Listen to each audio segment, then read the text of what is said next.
Hello,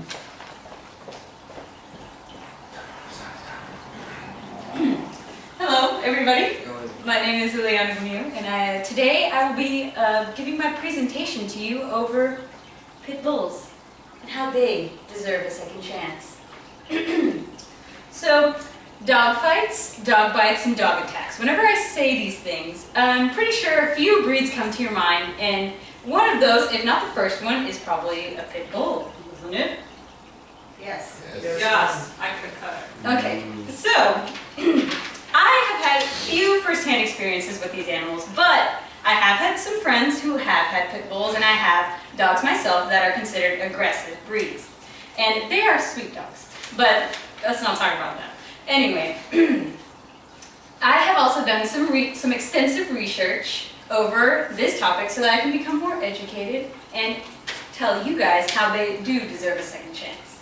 So in this presentation, I will talk to you about what a pit bull is, how they act in families, how they got their bad reputation, and then I will debunk this bad reputation. And after the presentation, I encourage you all to accept pit bulls for what they are and not from the stories that you hear about how they're bad. There are many stories both ways. Okay, so this is a picture of some sweet little puppies, you know, babies. Babies are impressionable. Okay, so what a pit bull is, pit bulls in family situations, bad reputations, and their bad reputation as well. So, first, what is a pit bull? A pit bull, there's no one type of pit bull. There are several different types of pit bulls, including the bull terrier, which is a Target dog, and we all love Target. And then there are the Staffordshire pit bulls, which are the typical ones you see that are like big, stocky, muscular. And their origins, they were first bred in the 19th century as a mixture between old English bulldogs and terriers so that they can have a faster, more agile dog for fighting. And then later on down the lines, they were bred with mastiffs so they can be more powerful and do bigger jobs. And they were bred as working dogs, family dogs, and as bull bait and fighting dogs. But that was later on, and the breeders decided, whenever they were making them as fighting dogs, the breeders decided to breed out the ones who were aggressive towards humans, so they didn't touch those. They only bred the dogs that were good. Okay, and Janice Bradley says that a dog's behavior has little to do with its heritage, even if a dog is bred for a specific purpose, such as greyhounds. And the same is for pit bulls, and just because they were bred to be aggressive does not mean that they are aggressive. Okay, pit bulls in family situations.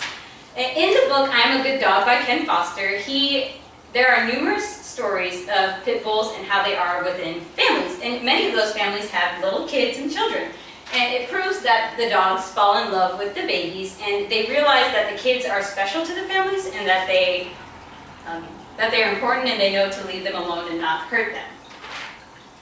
Okay, and in an article by Leanne George, pit bull, bum rat, she just talks about her dog, Ahab, as a good dog, a regular dog. He's a joker, a couch potato, he's sweet to the kids, and he's tolerant of the ear-yanking children. So it proves that pit bulls are not so mean to kids, even if they are messed with. And in the American Temperament Society, it does a test over 25,000 dogs, and in this test, 80% of the pit bulls have passed, which is a greater percentage than most other dogs, which people tend to gravitate towards because they're good dogs, like beagles, dachshunds, and bearded collies. So it proves that pit bulls have a better temperament as family dogs.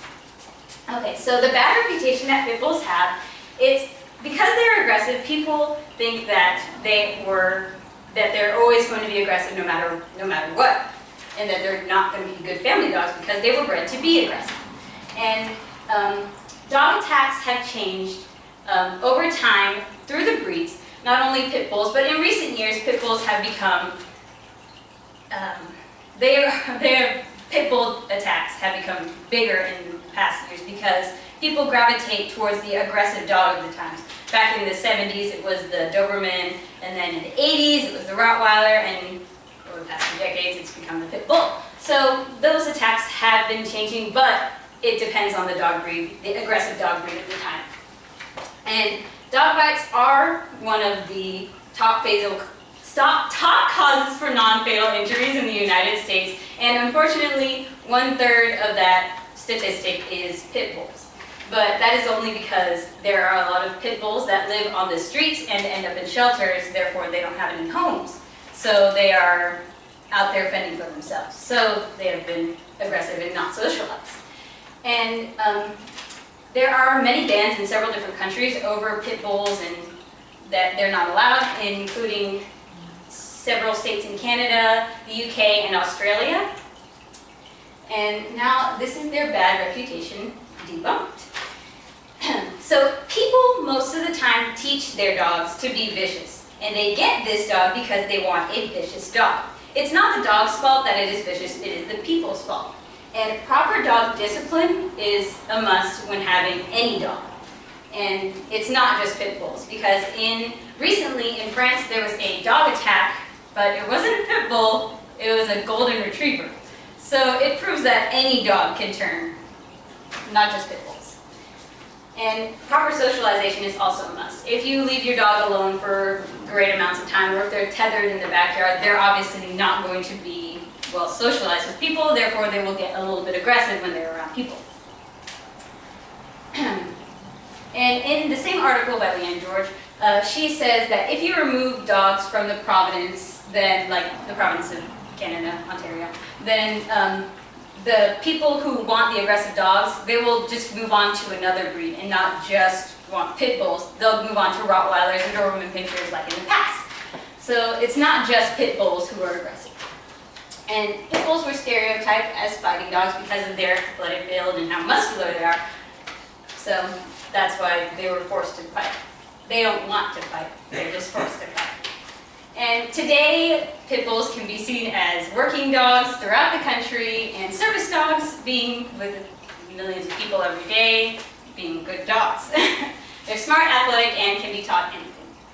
And this is a quote from How to Train Your Dragon 2. Good dragons under the control of bad people do bad things. And the same thing rings true with pit bulls. Good dogs, bad people, bad dogs. So in conclusion, I have told you about what the pit bull is, how they react in families, how they got their bad reputation, and how that bad reputation is false. And so I encourage you to give pit bulls a chance and to not stereotype them for the bad stories that you hear, and go out and have a first-hand experience yourself with these sweet little animals.